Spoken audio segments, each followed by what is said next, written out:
So today's topic is load balancer.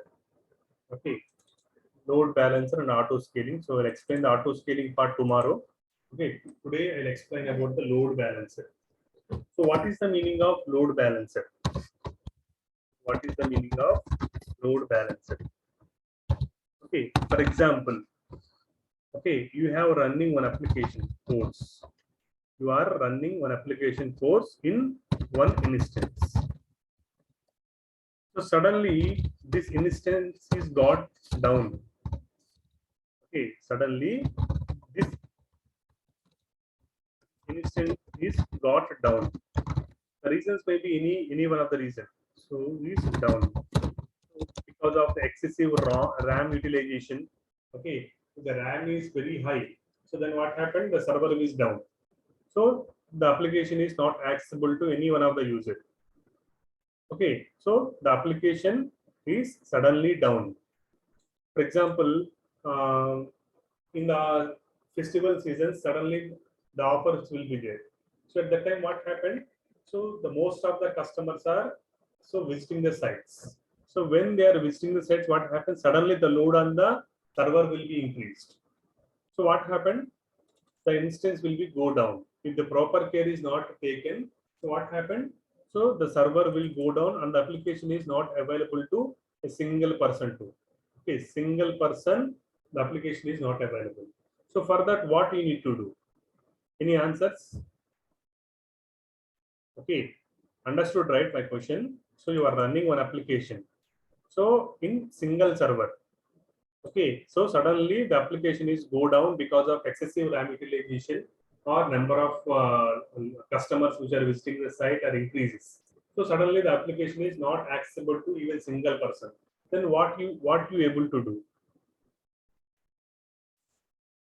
Any answers? So in traditional days, we used to have the hardware, the tool hardware. So people used to increase the setup of the hardware. So to overcome this drawback, only we are going for the cloud service, like AWS or what it may be. So in the olden days, actually we need to set up one more instance. Okay, we need to set up one more instance. So before the cloud coming to the picture, so there is no online facility is there. That is, the cloud facility is not there. Everything is hardware only. Okay, that means what you need to do? You need to purchase separately equipment. Hardware you need to purchase. Okay, you need to purchase hardware. First point. Second one, you need to install the hardware. Okay, you need to set up the hardware first. Okay, after purchasing, you need to set up the hardware. Okay, you need to maintain the security. First, install the softwares. Install the softwares. Okay, and maintain the security. You need to enable the security for that application. Okay, maintain the security. After that, you need to deploy the application. Okay, you need to deploy the application. So this is time taking process. Okay, purchasing a new hardware and set up the hardware, installing the softwares and maintaining the security, and after deployment again you need to check if the load is suddenly increased. So what happened? The same process is repeating, right? Okay, the same process is repeating. So but it is a difficult task in the real time, because so till you install the software and deploy the software, the customer won't wait. The customer won't wait. Okay, so if the service is down, so customer visiting choose other alternative. Okay, so the service is down, so he'll choose other alternative. So that's why, so what you need to do, we need to go for the cloud where the instance feature, okay, instant scaling up of the services and should be available. So that process is called as auto scaling. Okay, so depending on the load, the number of instances should be raised.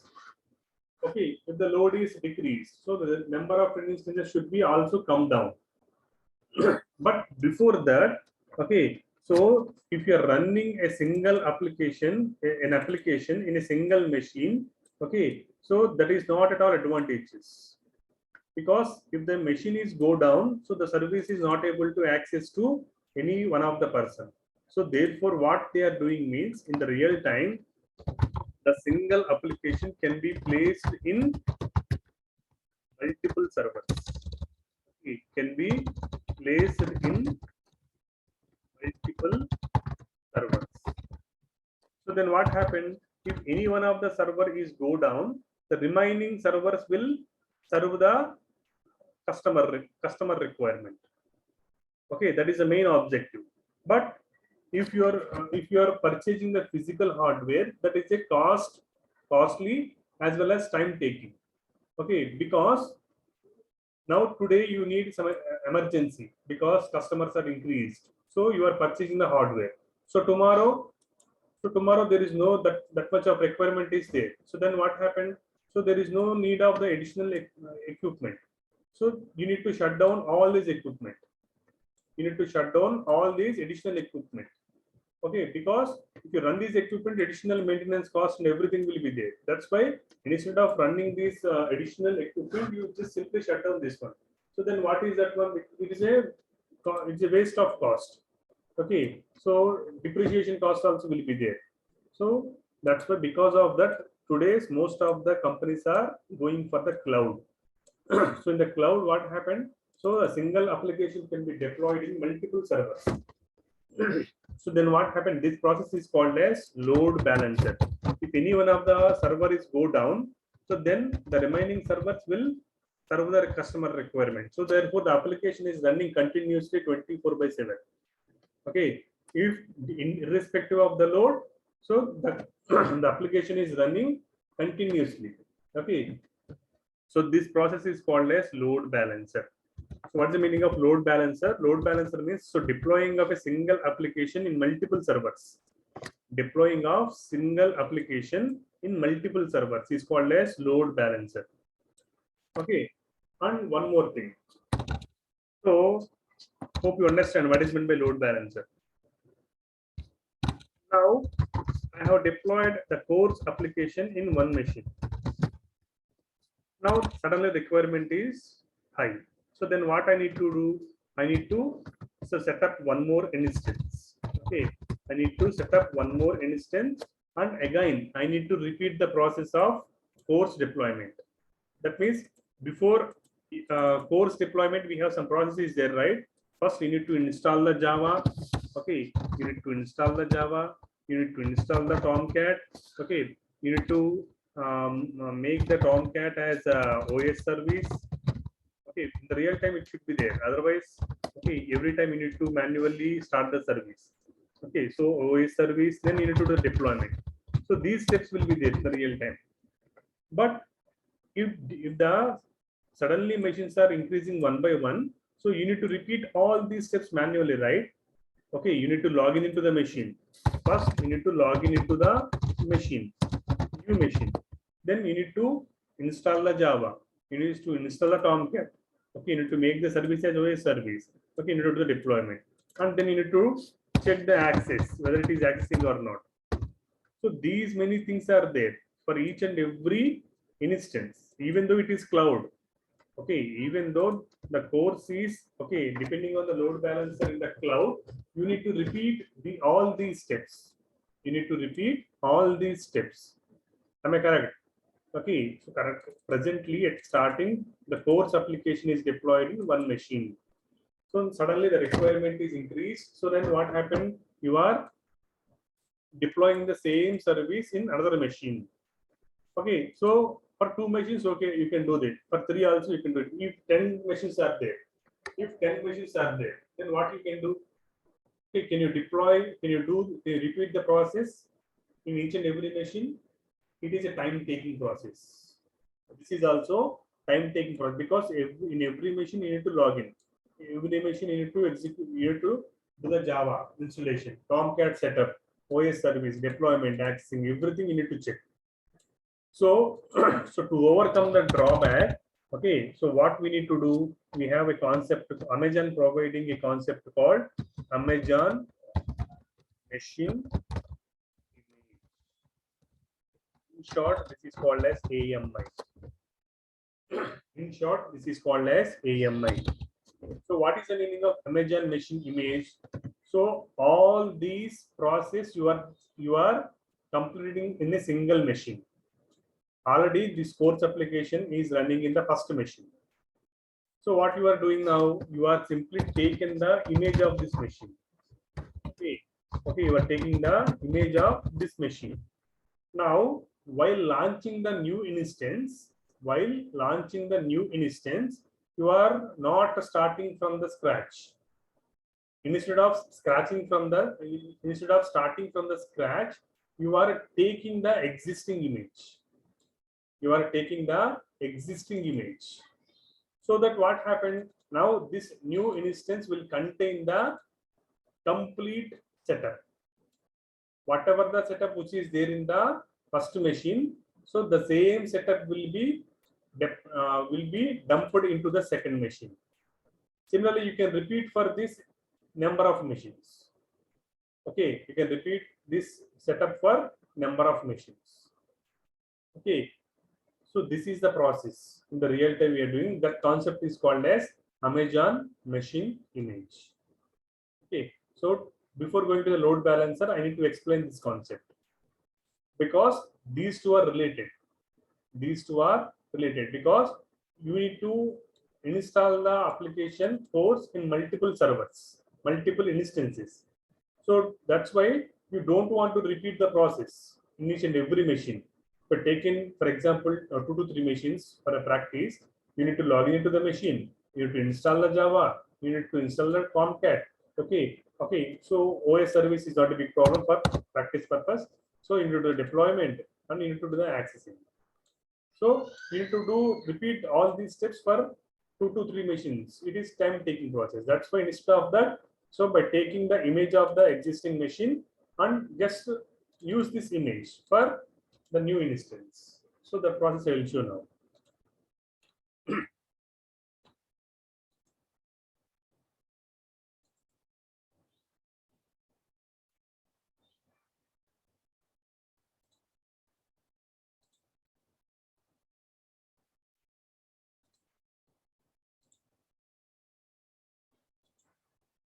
So Amazon AMIs. Here you can see images. Under this you can see the Amazon machines images. Here currently there are no images. So I'm just moving to the instance. Here one instance is running. RHL box is there. Here yesterday we already uh, deployed the Tomcat service right course.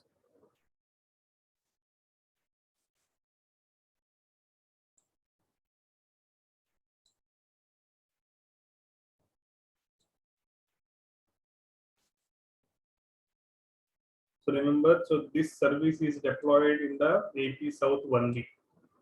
Currently I'm in the Mumbai region. So this RHL box, it is running in the AP South 1B because I'm using the default VPC. So here you can see the complete details here. Okay, so this is the default VPC.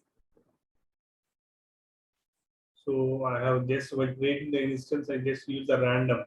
That's why this instance is created under South 1B.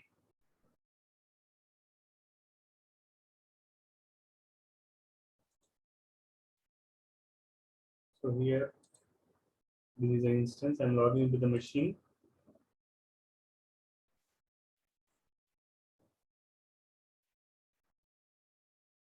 So here you can see. So this is a default VPC.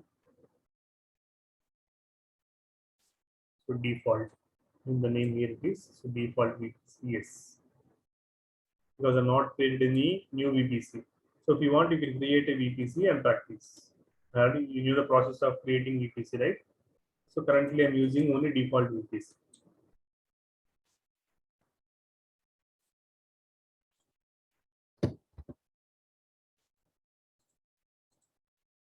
I'm logging into the machine.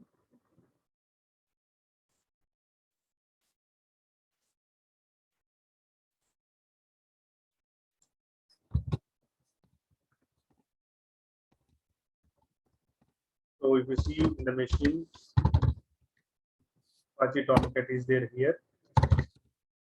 So in the web apps folder, currently you can see the two applications. One is course.var, another one is product.var. So yesterday I told you, so Tomcat is the web server, also HTTP server. It is having the two functionalities. It is able to deploy. Okay, Tomcat is able to deploy. So two services, that is .html pages it is able to deploy, and .var files it is able to deploy. So, but the location of the file deployment is different. So .var files can be deployed under web apps folder, whereas .html files that can be deployed under root folder. Okay, under root folder. So that part also I will show here. So here itself you can see the file root. Okay, here you can see the apps. Here you can see the folder root. Just move into the folder root.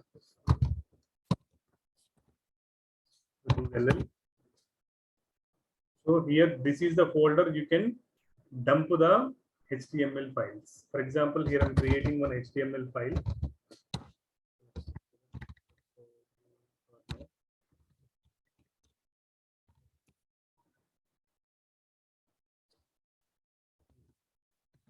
Apps. Here I'm creating one file, HTML file. Let's take hi.html. Some HTML text.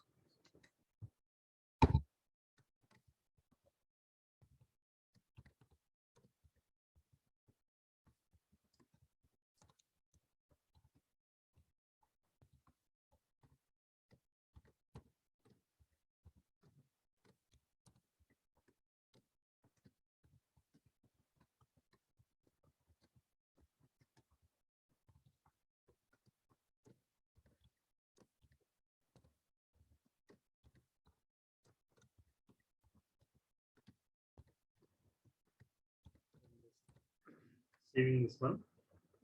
Now before that I need to start the Tomcat. So if you see the Tomcat is running on which port, we will see here in the conf folder. So sudo vi server.xml is the file. So here you can see the Tomcat is running on 8080 connector port. You can see here. So Tomcat is running under the port 8080. So I'm not doing any changes here. So now I will start the Tomcat now. .sh. So Tomcat is started. So first I will check with the IP.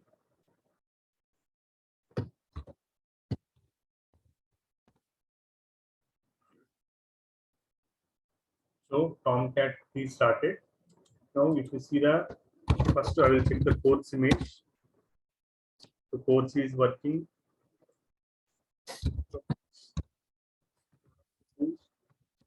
There is one more service that is also working. And now I will check with the hi.html. So this is also working. Right? Now here I have deployed three services. One is hi.html. This is static file. You can call this as static file. Okay. And course.var and product2. So these two are var files. These two are var files. Now what I want to do, I want to create a load balancer. I want to create a load balancer. For example, course is the main application. Okay, whenever you're creating a load balancer, so before that you need to create the Amazon machine image. Amazon machine image, AMI you need to create. Whenever you are creating the AMI, okay, you are able to see, you are able to create all the stuff which is there in this machine. You can able to see all the stuff which is there in the machine. That means all the deployments. So here in this, your Tomcat is deployed. Okay, you can see the new machine also Tomcat is deployed. Whatever the content of this machine that should be exactly copied into the second machine. So for that we are using the Amazon machine image. So how to create the Amazon machine image? For that, first you need to stop this machine. For that, first you need to stop the machine. To create the image, first you need to stop the machine.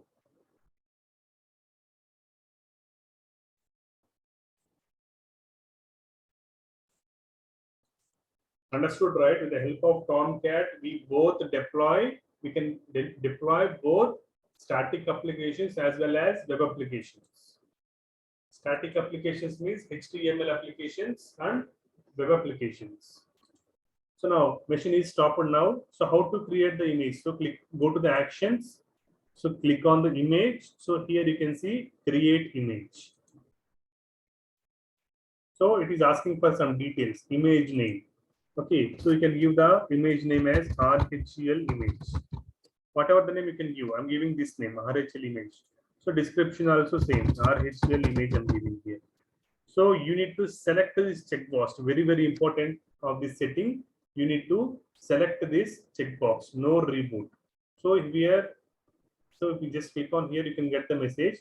So when enabled, Amazon EC2 does not shut down the instance before creating the image. So this is very, very important.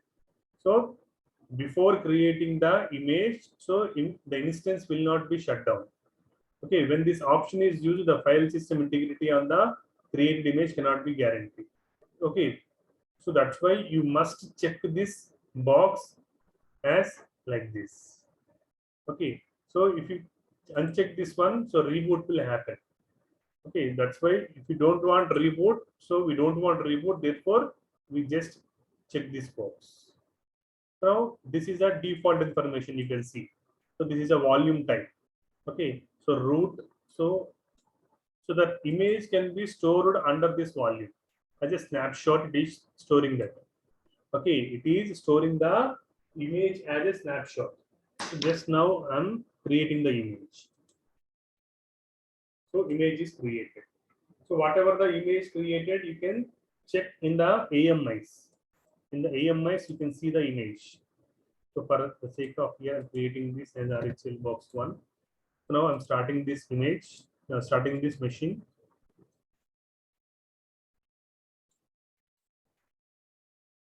So here you can see Amazon machine images. Now one image is now going to be created. It is still in pending state. So it will be active, available after some time. So it is going to create the RHL image. The status is pending. Now,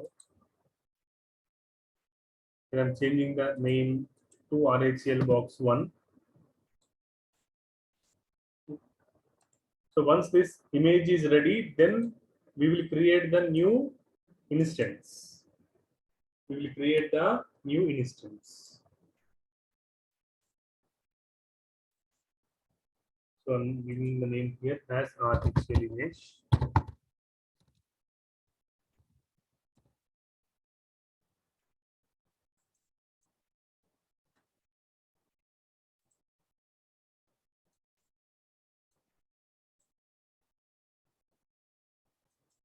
So this taking, now see here the status is available. Now this image is available. Now you can use this image. Okay. So now I want to launch a new machine which with this image. Now how do you launch the image with that image? Now just the same process. So click on the launch instance. So whenever you click on the launch instance, so it will show this page. Now if you select the free type and you select the proper image and next, it will create the new image. It will create a new instance. Again, you need to repeat all the steps. But I don't want to do that. I want to take the existing images. So where the existing images are available in the AMI section. So the same part here you can see my AMIs. Here you can see my AMIs. Here one image is now available. So this image is now just to be created. Now just to select this one. Select the image. Now the remaining process is normal, same as it is how you are creating the normal instance. So next one. So here I want to create this VPC in 1A zone. So previously I have one instance is that is 1B zone, right? AP South 1B zone lo undi manakadu. Now I'm creating the new image, new instance in the AP South 1A region, or you can create in the 1C region. Because why you are creating in different region? Because if you're creating one region, one zone, so if entire one zone is down, so then what happened? The complete services, the complete application is go down. Even the number of instances are there in the same zone. Okay, then that if the zone is out of out of control, then what happened? All the instances which are under the zone will be inactive. Therefore, the application is not available. That's why it is better in the real time to keep the application in multiple zones. So that's why already I have one machine RHL box 1 that is under AP South 1B. Now I'm creating a new machine under AP South 1B. The same option next, add storage. The same next add tags. Here you can give the name as name. Here RHL box 2. I'm giving the name as RHL box 2. So security groups. Here you can select the existing one or you can create the new security group. So I'm creating the existing one because in the existing one already, so these settings are there. These ports are already configured for the existing one. That's why I'm using the same security group. Or if you want to create a new one, again you need to open all these ports for the new security group. Okay, since you are opening the same security groups, I'm using the existing one only. Okay, so review and launch. So launch. I'm using the same key.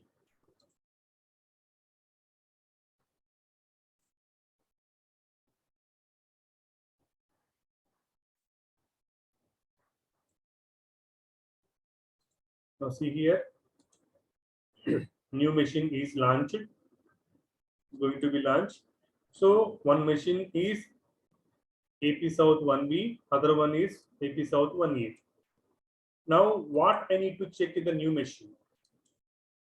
What I need to check in the new machine? I need to check whether all the services, all the applications which are copied or not in the new instance or new machine. Okay, once the machine is up and running, then we will check. So here new IP is created. So just I'm clicking here. I'm logging into the machine 2, RHL box 2.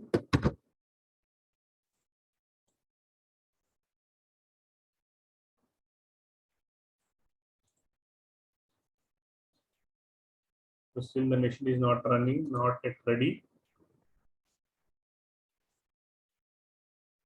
So until we're getting the 2x2 checks, you are not able to log into the machine.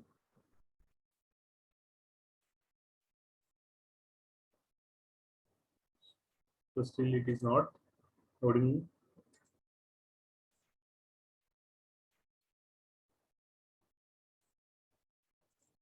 Now I'm logging into the machine user. Now what I need to check whether the Tomcat is installed or not. So I'm just moving to the OPT folder, do LL. So see here, whatever the configuration you made in the RHL box 1, the same thing here you can see. So if you move it,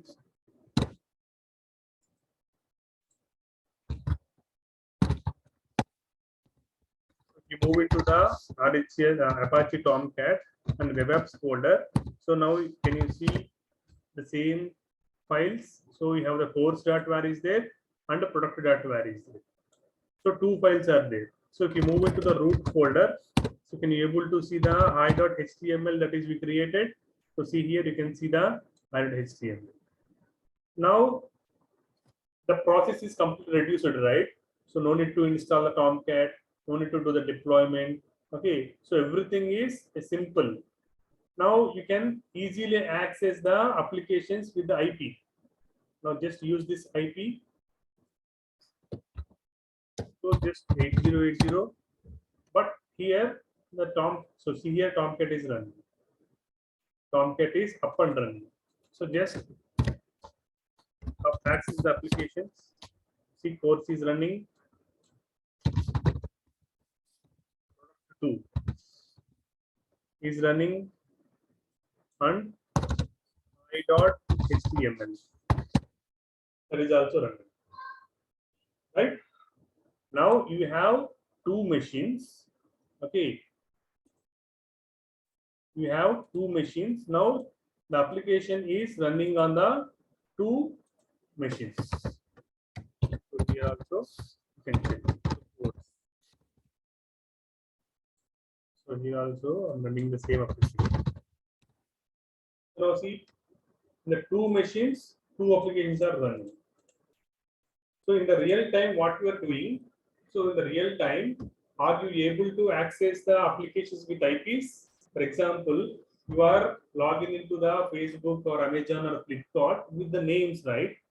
Okay, in the real time, you are logging the websites with the names. Those names are called as domain names. Those names are called as domain names. In real time, you are logging into the applications with the domain names, not with the IPs. If the IP is provided, then what happened? So it is easily accessible to everyone. So somebody they hack the machine. So that's why what they are doing. So they are simply mapping this IP with the domain name. So they need to purchase the domain. Okay, so you need to purchase, the customer should purchase the domain.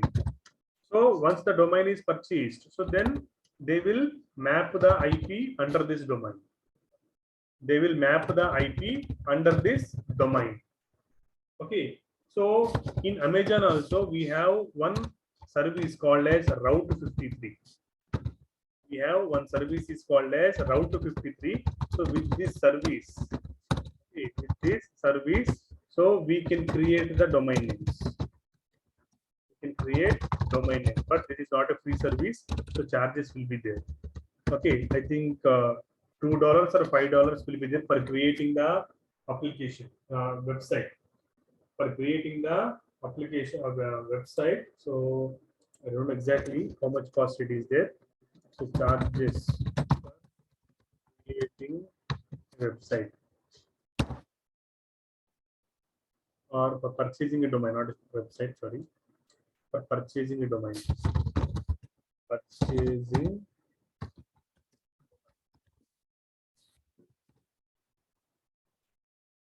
So we have one more service called as GoDaddy, the third-party tool. Okay, so it is cost is 400 rupees for creating the website. So here with Route 53.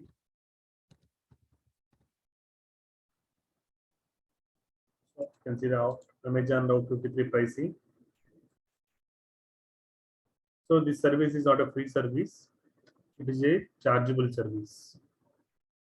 So AW pricing calculator. So here you can see. So what for your usage, you can how much charges will be there. So depend on the region. So for example, in the Mumbai, currently we are in the Mumbai region, right? Asia Pacific Mumbai. Change region. So hosted zones.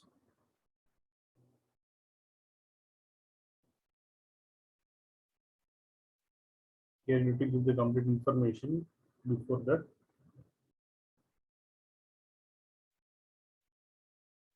So anyway, so I think $5 or $7, some amount will be there for creating the domain name. So we have a third-party tools also there, like GoDaddy. Help of GoDaddy, so we can create the domain name. Okay, but here we are accessing the applications with IPs. So IP port followed by the context path. So with this, in this way, we are able to access the applications. But in the real time, so this IP is mapped to the domain name. This IP and port, these should be mapped to the domain. So for example, let us say example.com. Example.com. slash the context path will be there, course. So now for that you need to purchase this name. Okay, you need to purchase the example.com domain name you need to purchase. Okay, after that, okay, you can work with the service with the name. Okay, so anyway, that part I'll explain later. So currently I'm accessing the application, single application with the two IPs. Okay, one is this one, other one is one more, this one. Now here you need to get one question. So here 140. So let me log in this application.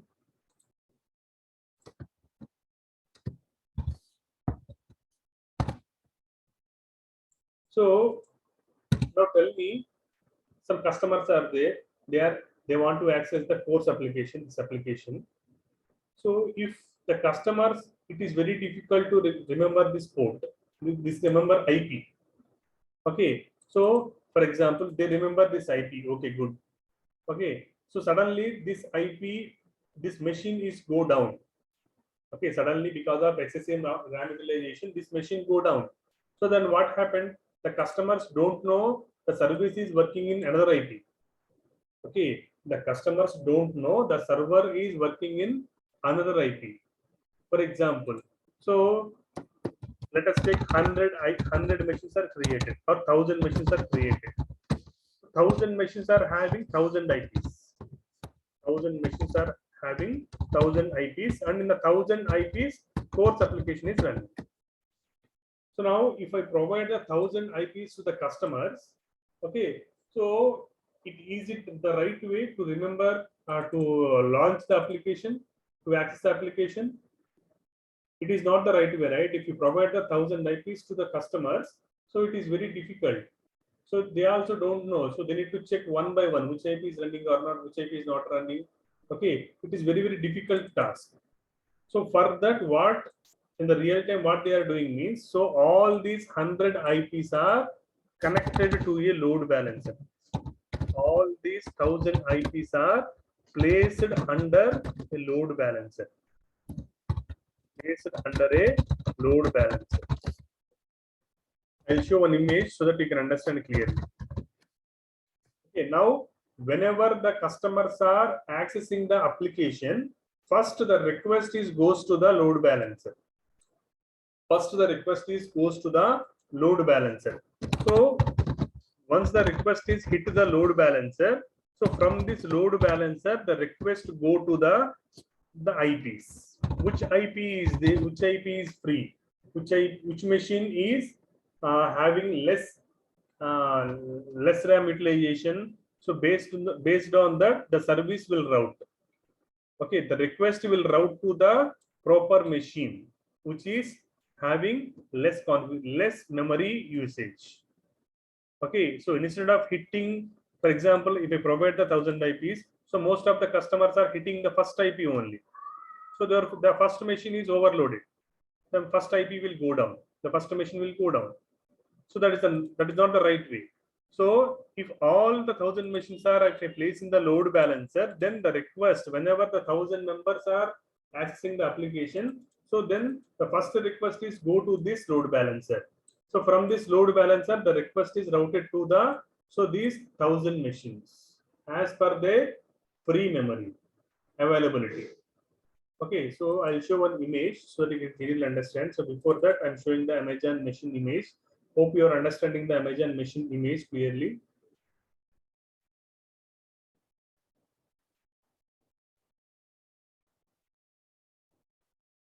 So this is Amazon machine image.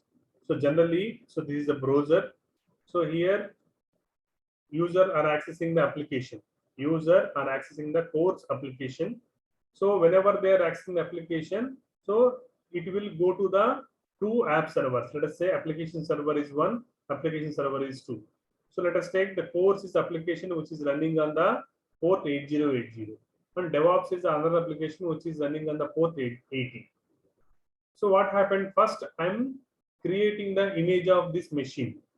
I'm creating the image of this machine, that is I placed in the AMI.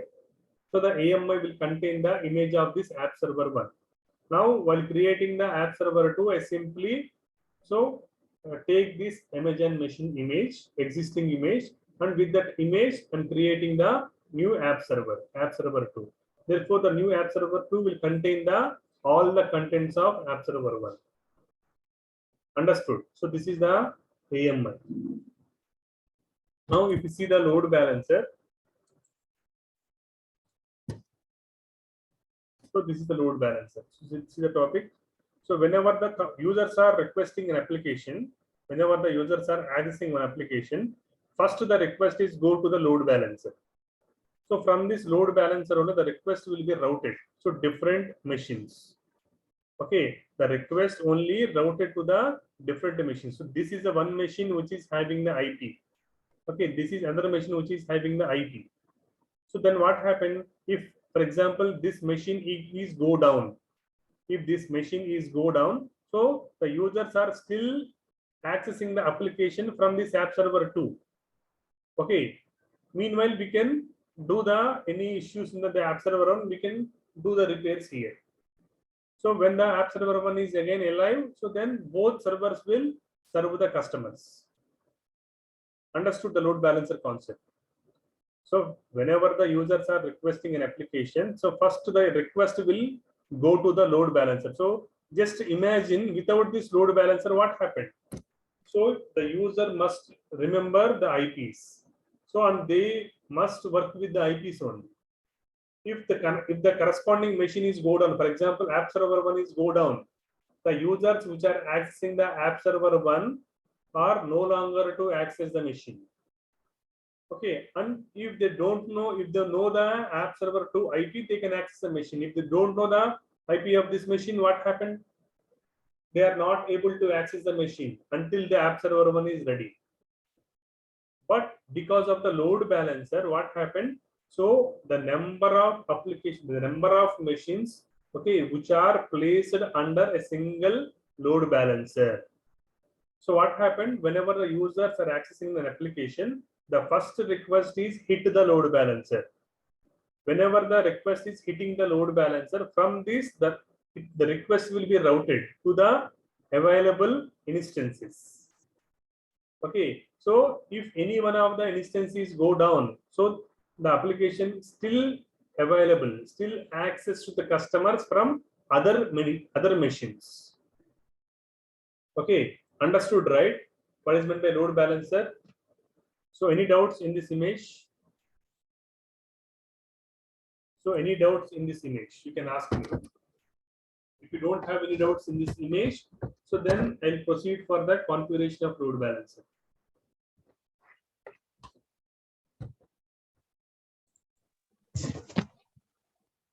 Clear, sir, no doubts.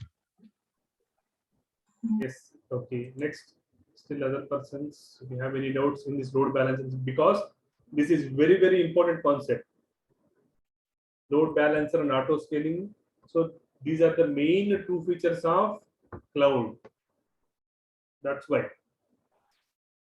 Sir, for example, if we have two instances as shown in the figure, if the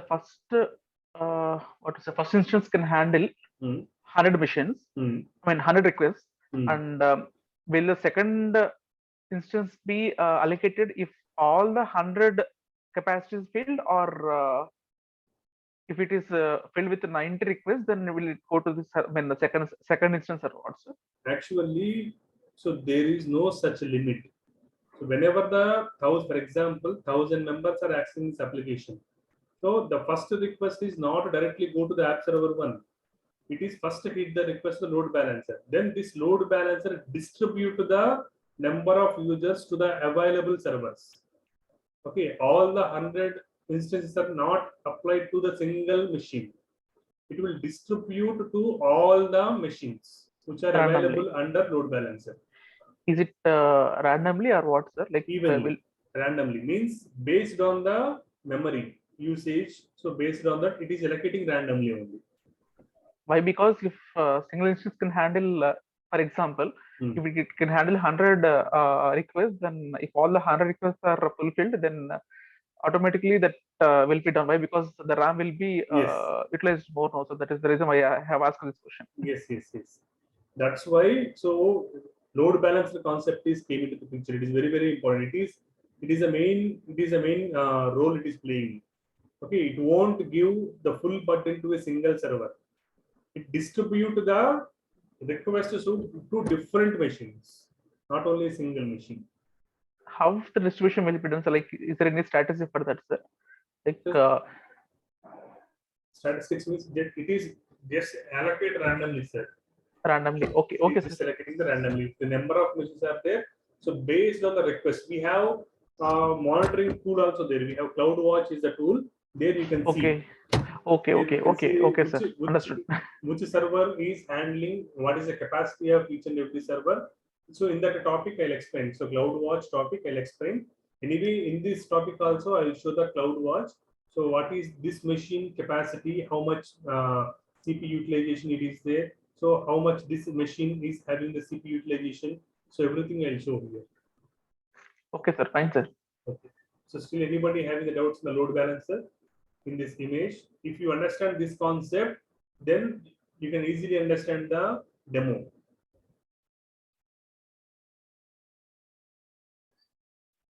Okay. Now I continue this demo topic.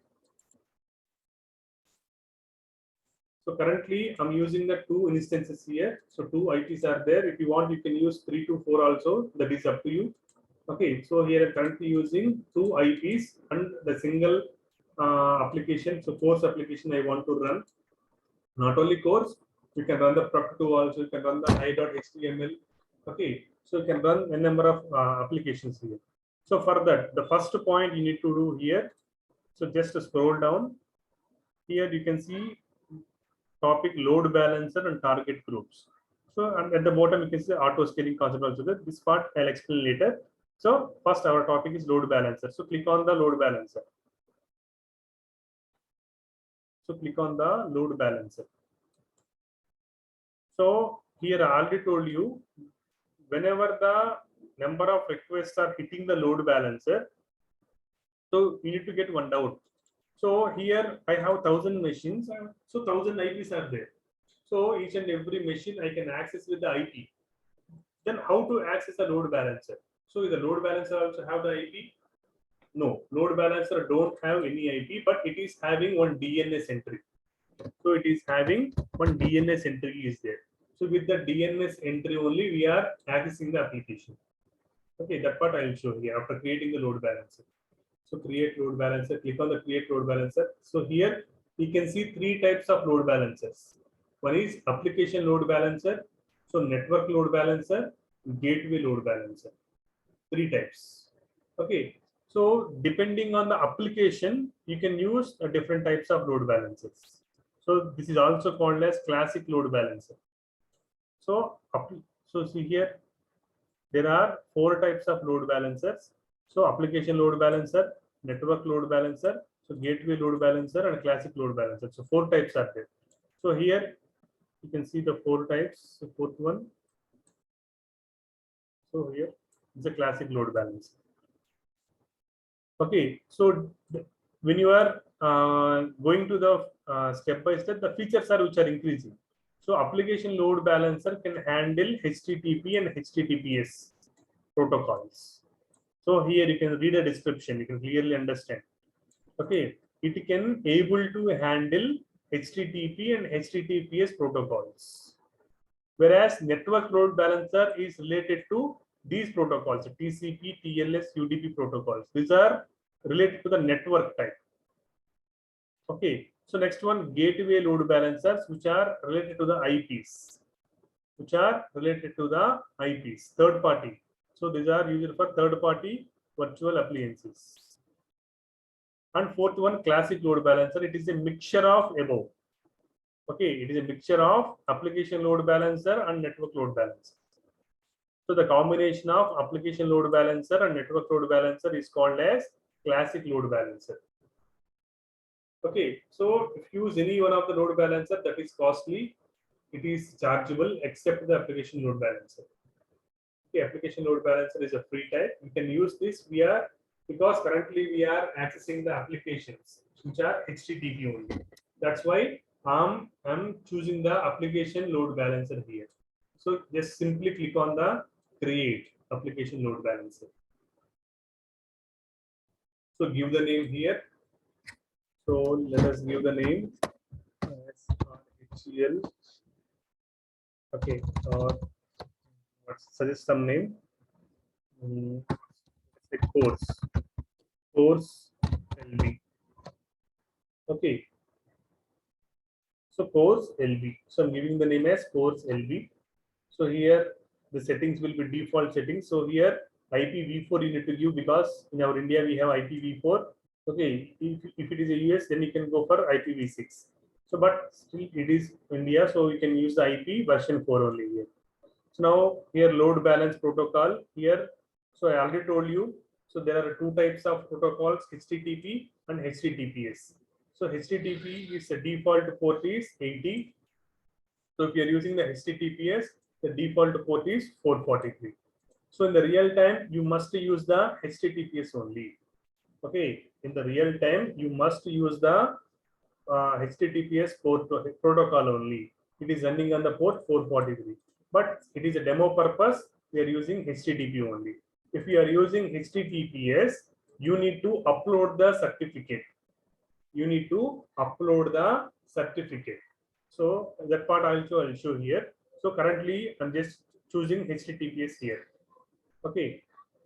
So here VPCs. You can choose the VPCs here. So currently I have only one VPC is there, default VPC. I'm choosing the same VPC here. Now select the instances which are under which zone. So I have already two instances which are under AP South 1A, other one is AP South 1B. So therefore I'm choosing here two zones, AP South 1A, AP South 1B. Here also you can see. So specify the availability zones to enable your load balancer. So here three are availability. At least you need to specify two. You must specify subnets from at least two zones. Okay, so out of three, you must select at least two zones. So I'm selecting AP South 1A, AP South 1B. Whenever you are selecting the AP South 1A, AP South 1B, so see here, already subnets are here there. So just check whether the subnets are same or not. So RHL box 1, it is under AP South 1B. So what is the name of the subnet here? So the subnet information here you can see. Just drag here.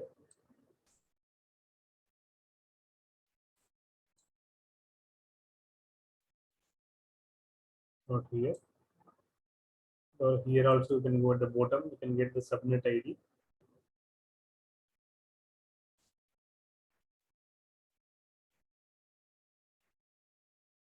So search with subnet. You see here subnet. So RHL box, it is AP South 1B. The subnet ID is, what is the number? Last four numbers you can check, E7, E9. So here also you can check E7, E9. Therefore, the machine which is under AP South 1B, which is having the same subnet, E7, E9. So similarly, AP South 1A, it is 9404. So just select this one. So see the 9404. So same subnet.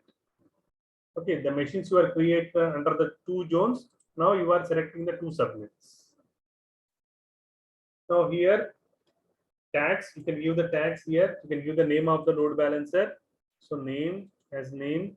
You can give the course as course load balancer here. So here I'm selecting the listeners. Okay, I'm selecting the listeners as HTTPS.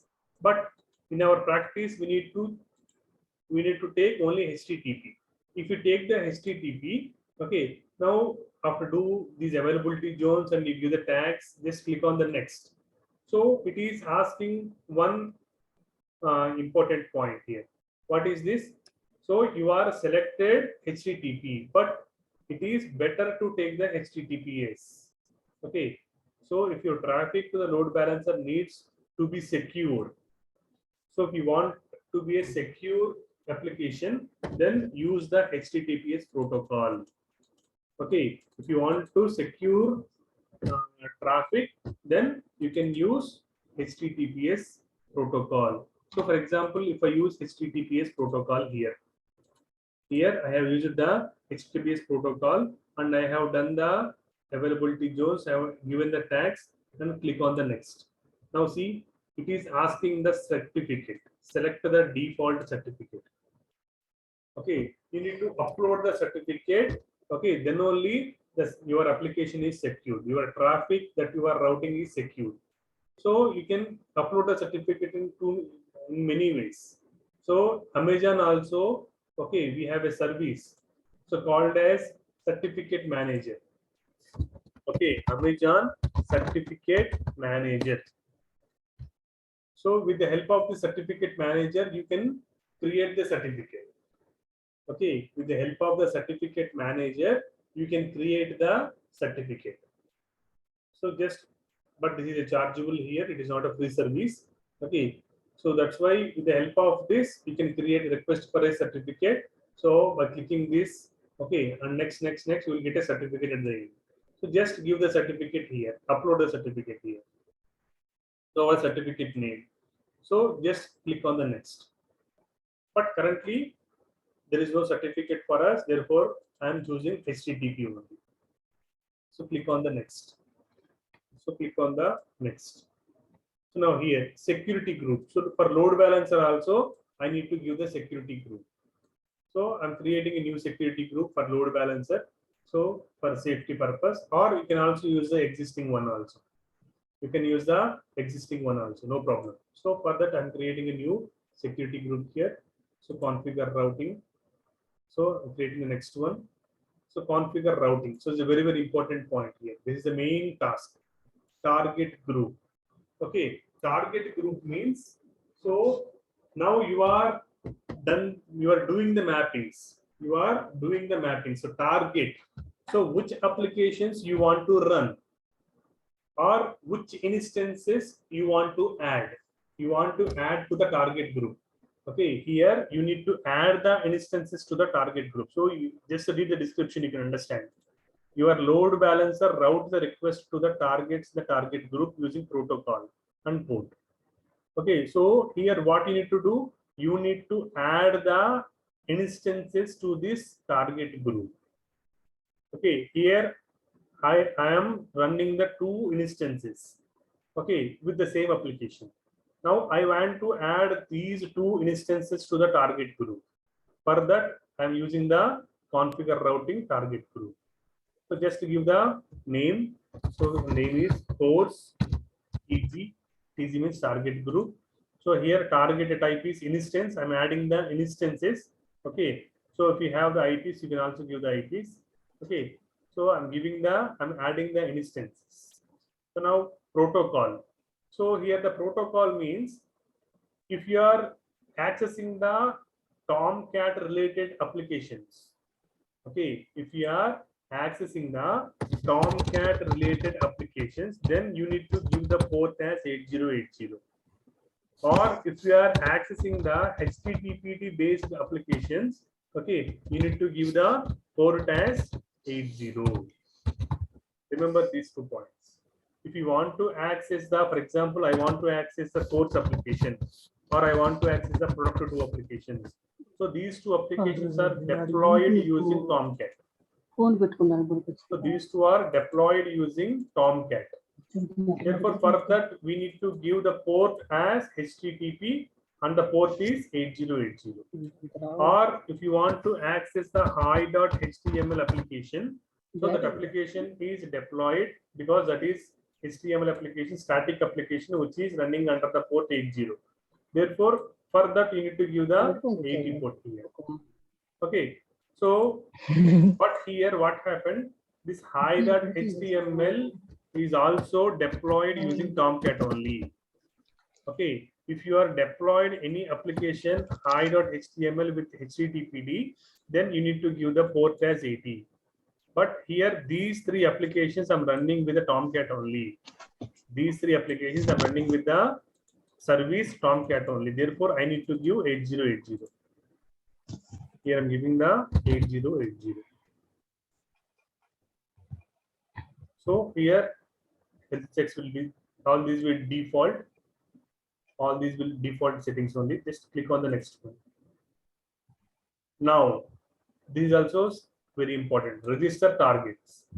So currently, so these two machines are running. These two machines are running, and these two machines are having these three applications. Okay, these three machines are having these two machines are having these three applications. Now I want to add these two machines to the load balancer. I want to add these two machines to the load balancer. Okay, just select these two applications, click on add to register. Then now these two will be added to the load balancer. Now click on next review. Now see, just to review this one. Okay. Now click on create. This will be create the load balancer. Understood? Or do you want me to show once again? So just to follow this process for the creation of load balancer. Okay. I'm getting some disturbance. Can you mute yourself, please?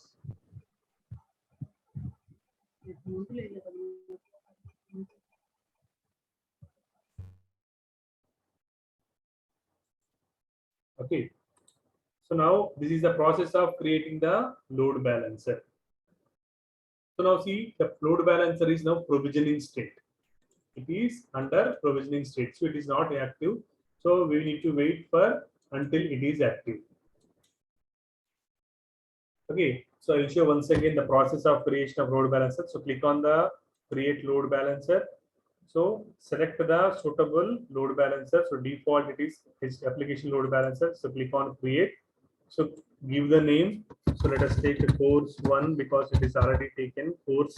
So I'm not creating this, but for showing purpose only, I'm just taking this one. So course 1-LB. So the listener's port. So here you need to give HTTPS if you have certificate. If you don't have certificate, just use HTTP. So next, choose the availability zones. I'm using the default VPC here. If you have created your own VPC, you can give the VPC here. So I'm choosing the zones as 1A, 1B. Okay. So if you want, you can give the tags, the name and course 1 you can give here. Otherwise, you can lift it. So it's not a problem. So click on the next one. So security groups. Okay, security settings. So since you are not using HTTPS, it is just showing a message. So it is better to use HTTPS for secure application. So next, click on configure security groups. Here, if you want to use any security group existing one, you can use the existing security group, or if you want to create a new, you can use a new security group. So next one, click on the configure routing. So here you need to give the target group. Okay, so on the target group, if you give the course 1-TG name, so here I need to add the instances which are running the applications. So here I'm selecting the instances because I'm adding the instances only. So here you need to give the port on which port the services are running. If the services are running, applications are running on the Tomcat, then you need to give the port as 8080. If the applications are running under Apache or HTTPD, then you need to give the port as 80. Okay. So here, the next one, click on the next register targets. Register targets here. So it is also already taken. So some mistake here. Register targets. So here you need to add the instances. So select these two machines which are running. Okay, this applications. So just add these two to this so that now these two machines are added to the load balancer. Now click on the next so review, and if you create, so the new load balancer will be created. So this is the process of creating load balancer. Now see, the state is now active. Okay, the load balancer state is active. Now I already mentioned you previously. Now you are added the two instances to the load balancer. So this load balancer don't have the IP, but it is having the DNS encryption. So this is have the DNS name. So with the help of DNS name, you are accessing the application. This is the DNS name. So this is the DNS name. So with the help of this DNS name, you are accessing the applications. Just select this one. So copy this. So type course. Application is not running here. Why the see it is running? Why it is running? Because already the default port you are given in the security groups. Because here in the security groups, you need to allow the port.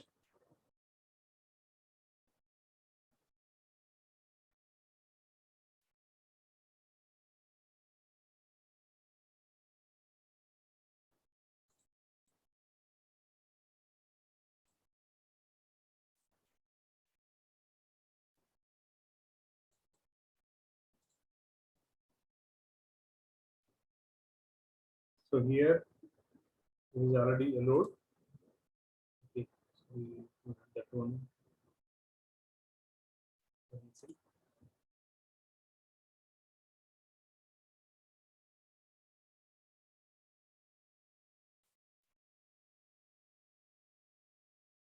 Here you need to add a rule.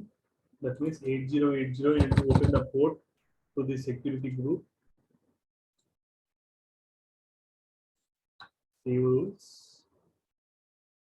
Now see here. Now the application is running with the load balancer, not with the IPs. Okay. Now the application, whenever the users are requesting this course application, first the request will be hit to this load balancer. From this load balancer, it will go into this IPs, any one of the IPs. For example, if any one of the IPs go down, so I'll check whether the service is working or not. I'm just stopping the machine 2. I'm stopping the machine 2. If I stop the machine 2, so only the machine 2 is not able to access the application. But when you hit the load balancer, so see here, still I'm able to log in the access the application. So see here, so this is the machine 2. So this is the machine 2. So it is not able to access. So this is machine 1.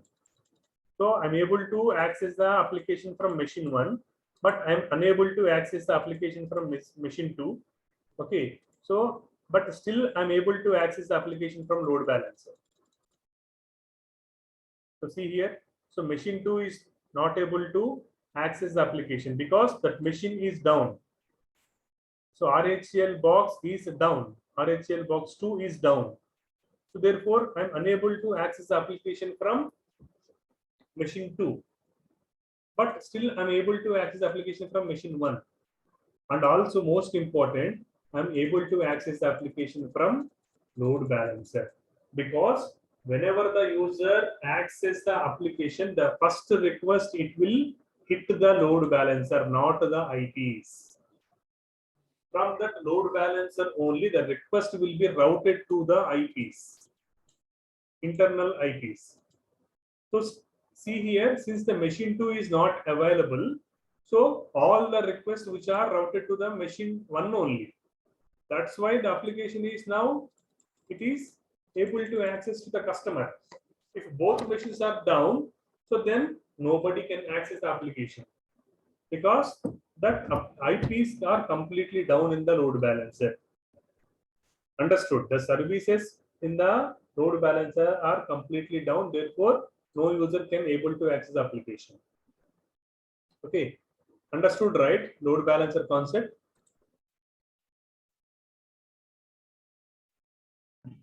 Yes, sir. Very clear, sir. Now here at the bottom, one more important point. So if you click on the target groups. Now with the help of load balancer, I'm not only access the course application, I can able to access the product to application also. See, I'm able to access the product to application.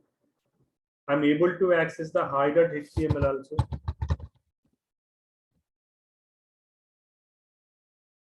See, I'm able to access the hi.html also.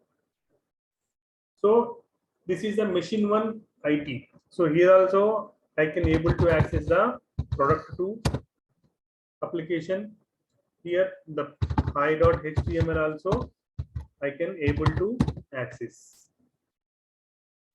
But here no need to go to each and every IP check the service.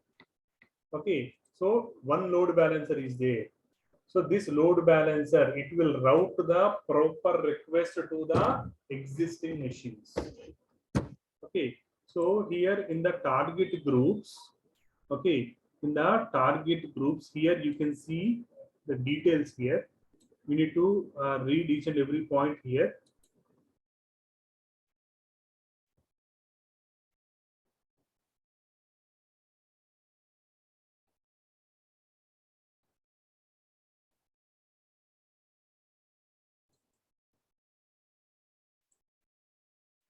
So here in the details, you can see the complete details.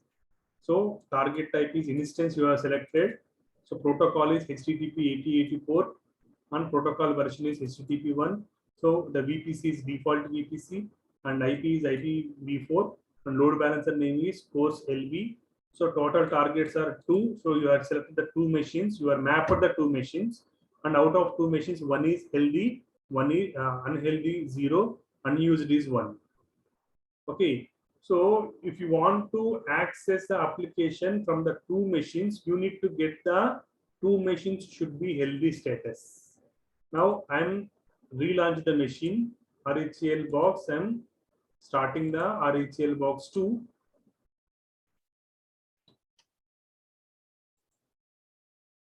I'm starting the RHEL box 2.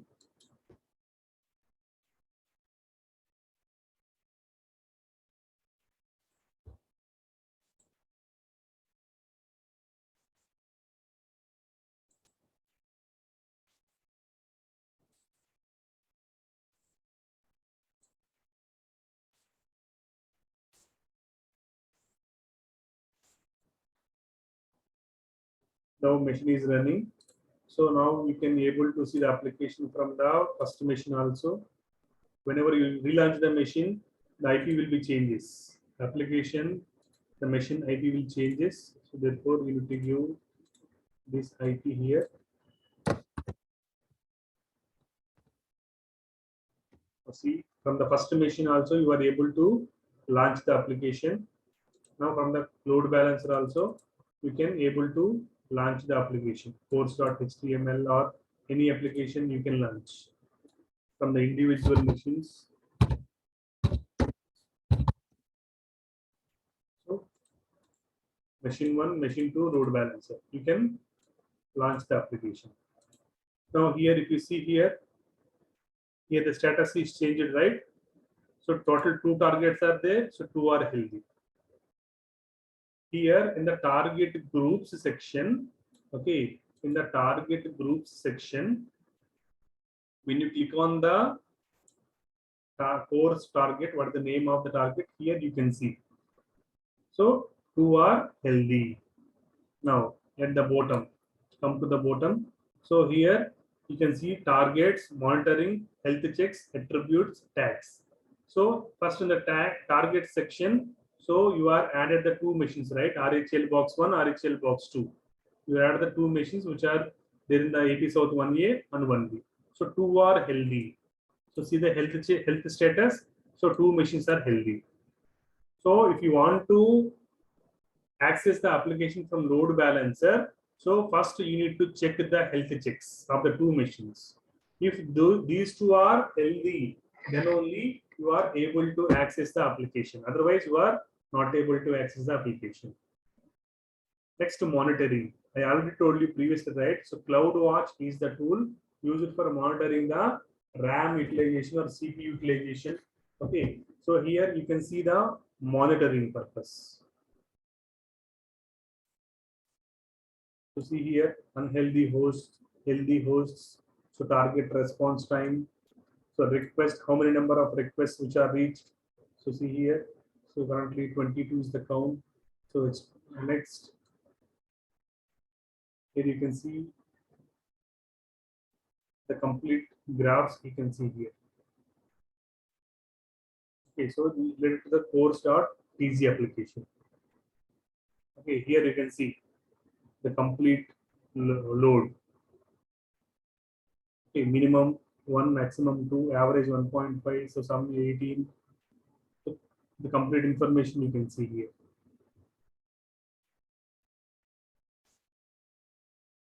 Okay, next one, health checks. So here you can see the health checks. It is checking the default for every in 30 seconds interval. For 30 seconds interval, it is checking the health checks. Next, attributes, then currently not used, they're not given. Tags. If you're given a tags, you can see the tags here. So mostly you need to put the concentration in the targets. So in the targets, the two machines should be in the healthy state only. Understood? So this is the target group. This is very, very important. Okay. Now, till now you understand, right? How we are accessing the applications with the Tomcat. Now, can you say Tomcat is acting as a load balancer? So Tomcat is acting as a load balancer. Right?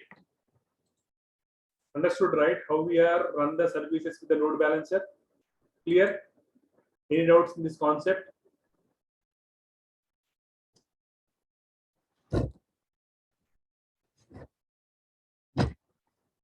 So any doubts in the load balancer concept? How we are accessing the applications?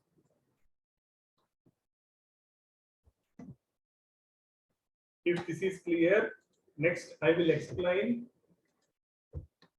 Now till now we run the application with the Tomcat, right? Now I want to run the application with HTTP. I want to deploy a file, say welcome.html. I want to create one file, welcome.html. I want to install the HTTPD. Okay, I want to install the HTTPD, and I want to run this service welcome.html with load balancer. For that, first I need to deploy this service in the two machines. For that, I need to deploy this welcome.html in the two machines. So for that, I'm currently in the machine. So I'm logging into the two machines.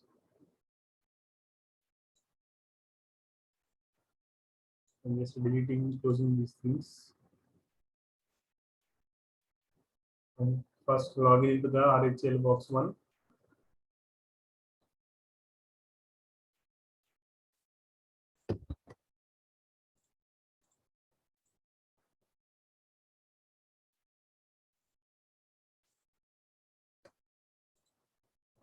C2-user.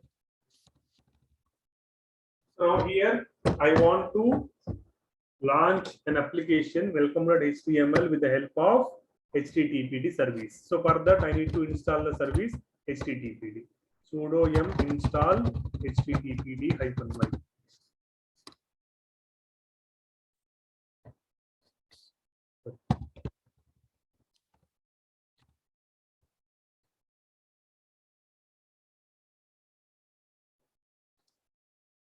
So service HTTPD is installed.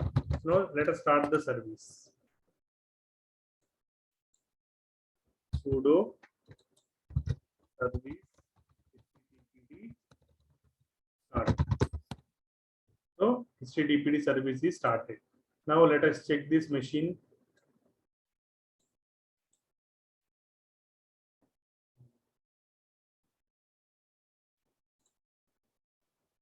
So now let us access this machine. See, so HTTPD service is running. Now I want to deploy one application. So what is the path of deployment for HTTPD? The path of deployment for HTTPD is cd space var dot www dot html. So this is the path of deployment. So here I'm creating one file with the name welcome.html. Here I am creating one HTML file. HTML.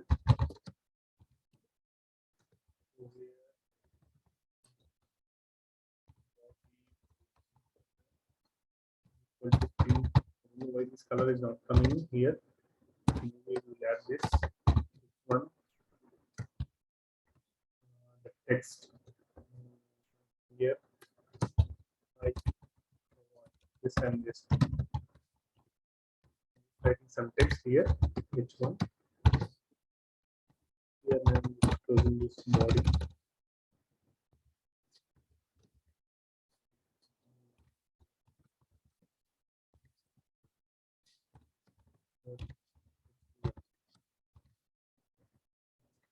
Here I'm just copying for future purpose.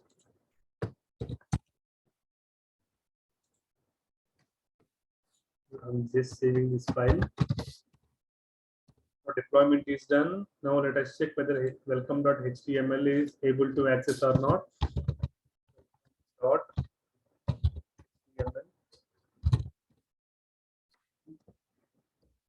Hi, how are you? I'm able to access the HTML application. Now, similarly, I want to repeat the same process in the machine 2. So just I'm logging into the second machine.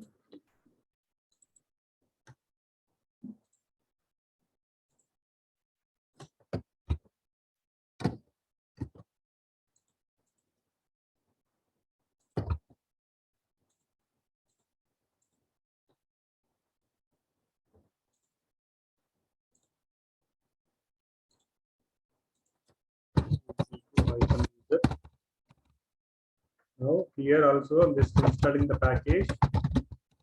Install -y.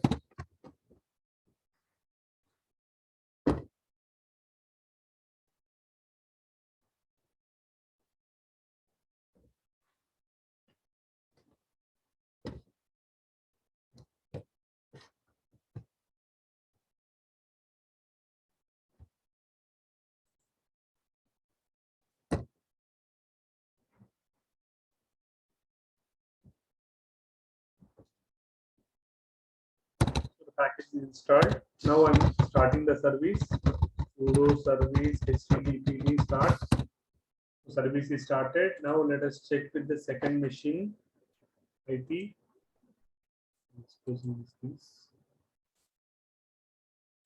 Second machine IP. RHL box 2. This is the IP.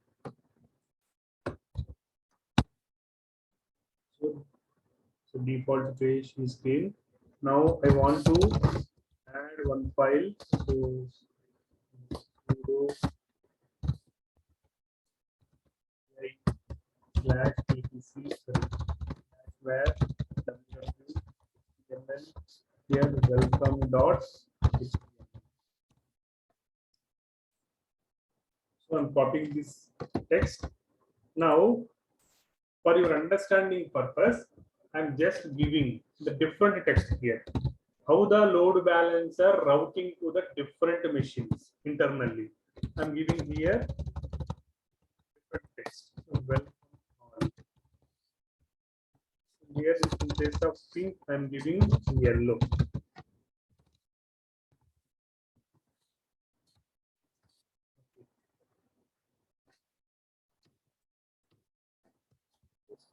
Leaving and quit.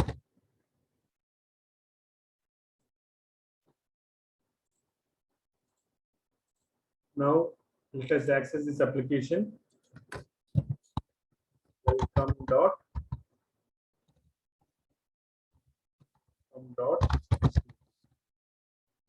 See, welcome all is a picture. So hi, how are you? Now I have two applications, one application welcome.html with a different context. Now I want to map this welcome.html, okay, into the target groups, into the load balancer. into the load balancer. For that, first you need to map, you need to register this in the target group. Okay, since you are deployed this application with the help of HTTPD, first you need to do the target group. You need to add into the target group. So click on the target groups. So click on the target groups. Now, if you, since you are just run this application into different machines. So till now you are not added this application to the load balancer.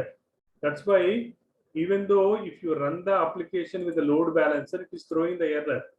So because till now only force application, product to application, hide HTML. 3 applications are only mapped to the load balancer. This welcome.html is not mapped to the load balancer. So that's why this is not working. This welcome dot, so this is a load balancer DNS name. So if you type welcome.html, it won't give any response. See, it is throwing 404 error because this welcome.html is not yet added to the load balancer. So for that, you need to add this welcome.html to the load balancer. Before that, you need to do the target group. Okay. So now here, create a target group. First, you need to create the target group. So here, you need to select the instance because we are adding the instances. Because this welcome.html is running in the two instances. That's why you need to select the instance here. So target group name, you need to give the target group name as, now here I'm giving the HTML/TG. Any name you can give, it's not a problem. Now here it is very important, protocol. So here it is 80. Here it is 80, you need to give the protocol 80. So the VPC is this one only. Next, so just tags are optional. If you want, you can give, or otherwise you can ignore. So next. So now here you need to add the instances because currently this welcome.html is running in the 2 instances. Therefore, you need to select these 2. Okay. So include as pending below.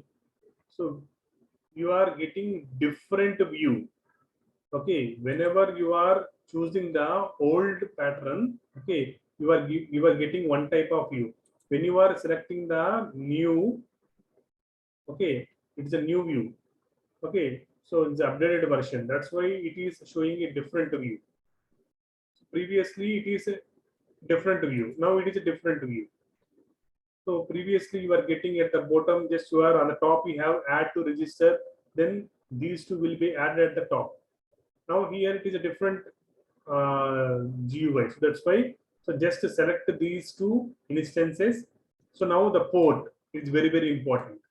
So on which service, on which port this service is running? Can anybody tell me welcome.html is a service running on which port?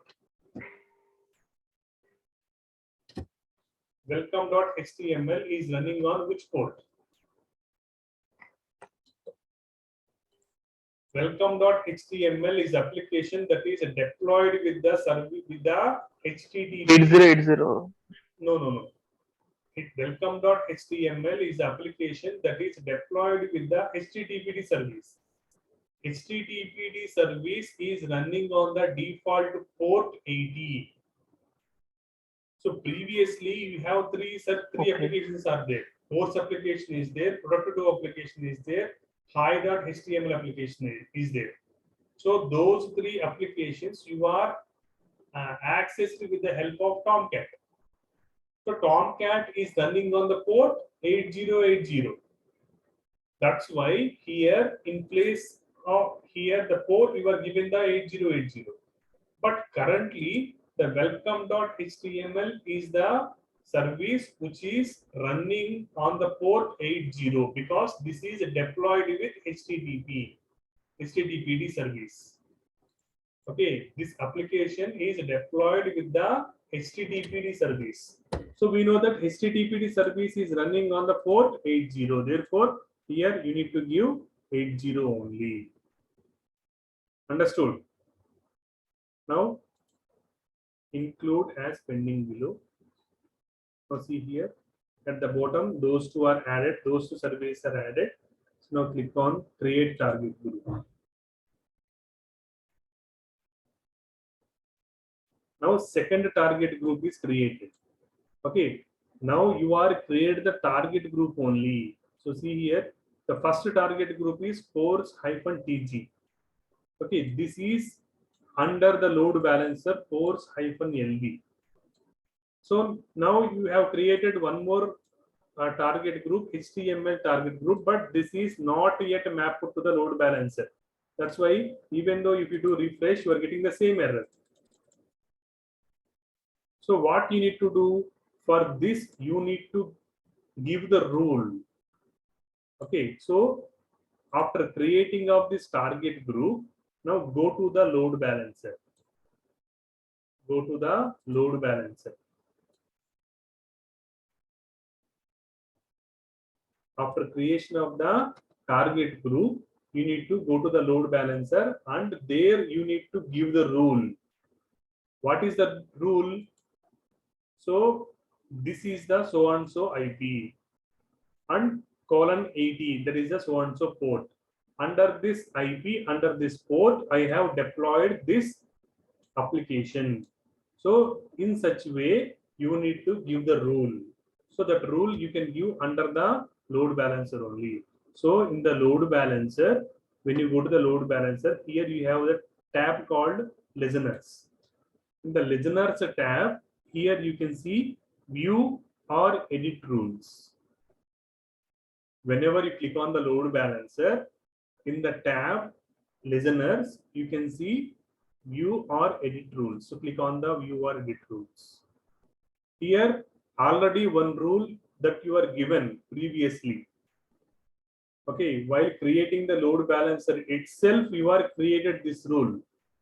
But after that, you have deployed, you have installed the HTTPD in two machines and you deployed welcome.html service.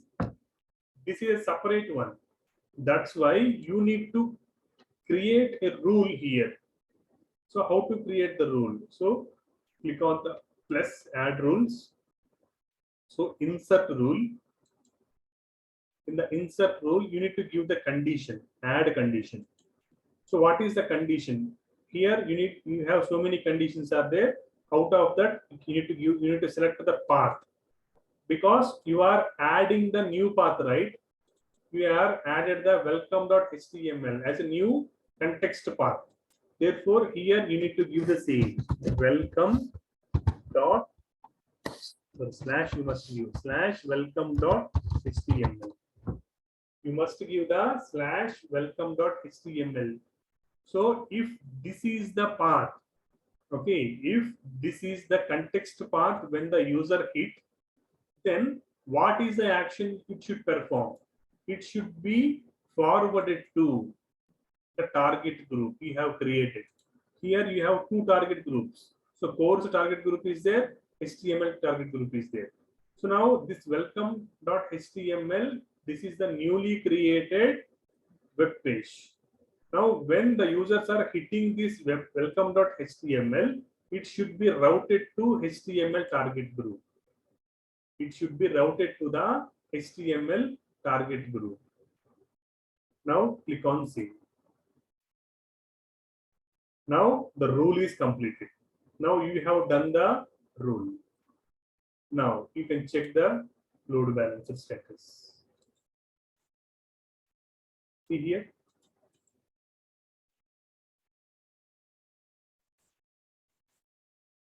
What you observe? So you are able to access the welcome.html application. You need to remember the 2 points. First point is you are able to access the welcome.html application only the rule is mapped. Only after the rule is mapped. Okay, only the rule is mapped, then only you are able to access the application. The first point you need to remember. Second point. So what is the second point?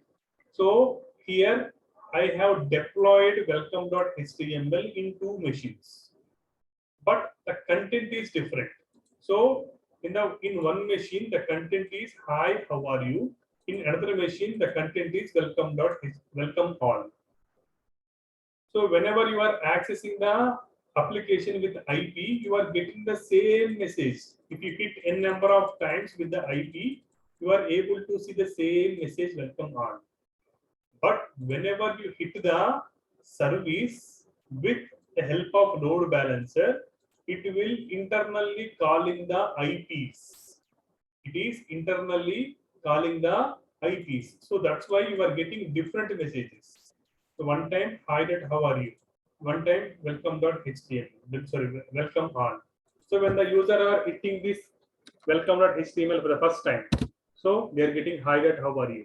So some people are accessing this one, so they are getting welcome all.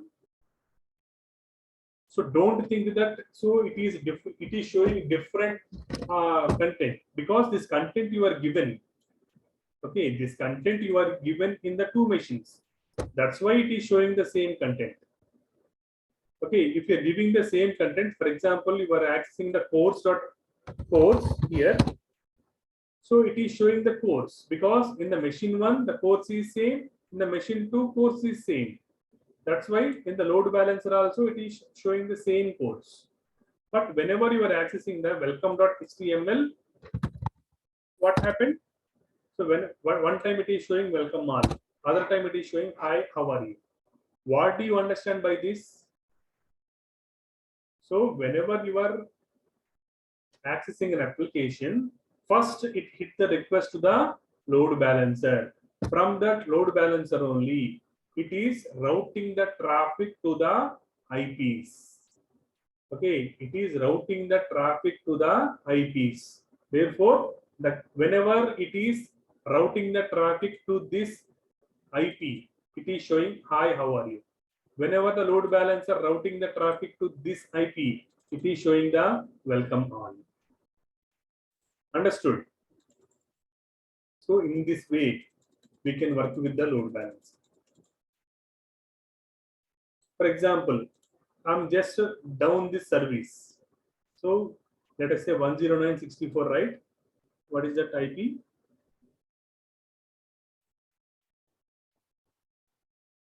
(109.64) RHL box 1. I'm just letting down this machine. Instance state here, so stop instance. Here I'm stopping the RHL box 1. So whenever you are stopping the RHL box 1, so you are not able to see this welcome.html with hi, how are you? Now you are not able to see this hi, how are you? Now still you are able to see welcome all, because this is in the machine 2. Now whenever, can you expect what is the output when I hit enter here? What is the output here when I hit enter? Is it showing hi, how are you? No, because hi, how are you is the part which is there in the first machine. So whenever you hit this service number of times, it is showing welcome all only. Why? Because load balancer in the internally it is calling the healthy IPs only, healthy instances only it is calling. That's why here healthy instance is only welcome all. That's why it is, if you hit n number of times, it is calling only this instance. So when you make this instance live again, okay, when you make this instance live again it is start showing the different outputs, where I can see the healthy status of this target groups. So these instances. So in the target groups, when you click this one, here you can see the healthy status. So see here, total targets 2, here healthy, unused 2. So here it is showing some wrong one.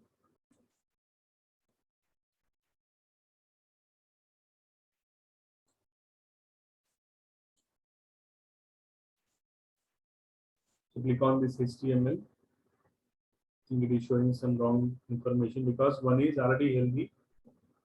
So RHCL box. So see here, it is taking some time. After some time gap, it is showing. So it is one is unhealthy, one is unused. But still it is healthy only. So after some time gap, it is showing it is healthy. It's not a problem. So currently we are able to access the application. Now I'm just starting this service. I'm starting the RHCL box 1. I'm starting the RHCL box 1. Now just refresh this one. Refresh number of times until the first machine is live. So you won't see the output from the first machine. So it is pending. Now it is running. Now let us check. Still it is not taking the 2x2 checks. So it is fine out to bad gateway because the first machine is not yet ready. It is fine out to bad gateway. Why it is showing fine out to bad gateway? Because in the second machine the service is not started. That is also the reason. Hope you are seeing the difference, right? Fine out to bad gateway because when the load balancer hitting this IP, here the service is running fine. When the load balancer hitting the first machine IP, there the service is not running. That's why it is showing the fine out to bad gateway. Okay, there the service is not running. That's why it is showing the bad gateway. Now here you need to log in into the first machine and you need to start the service. Give me 5 minutes. I close the session. You just log in into the first machine. I'll start the service.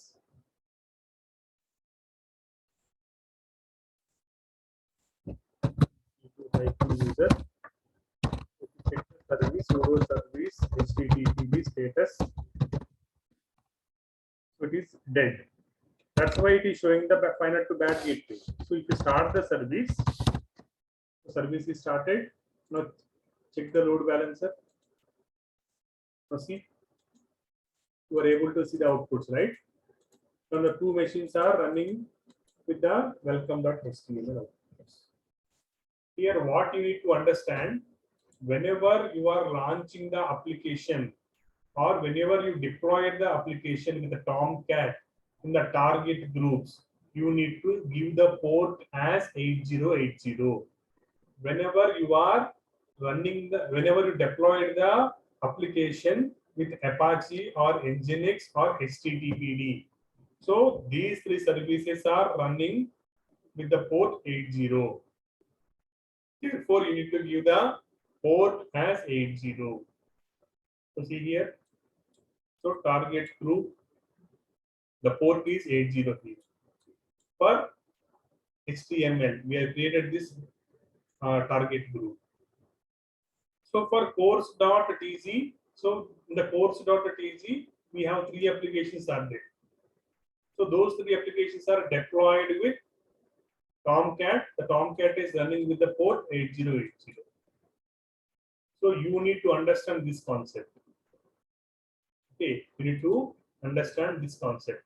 Now, if you click on the HTML TG, so see it is showing unhealthy, but after some time it is showing that you are healthy. It is not a problem because our service is running up and running. It's not a problem. Understood? So this is the load balancer concept.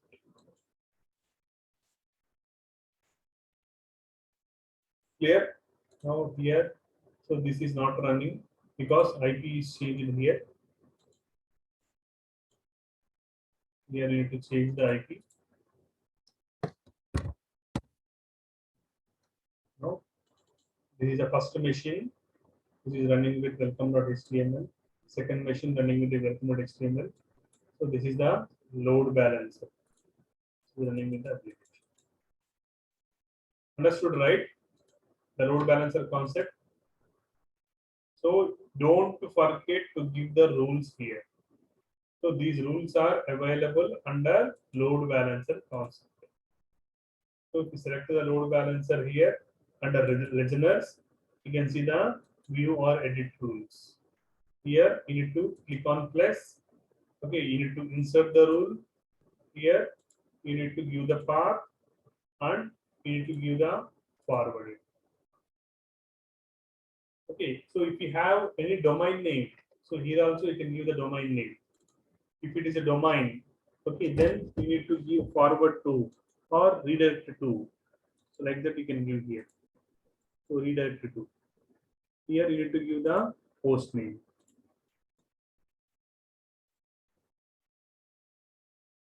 Okay, so like that you need to give the condition here.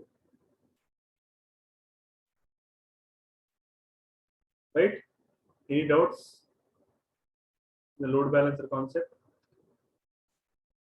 So tomorrow I'll explain about the auto scaling, a small concept only. Right?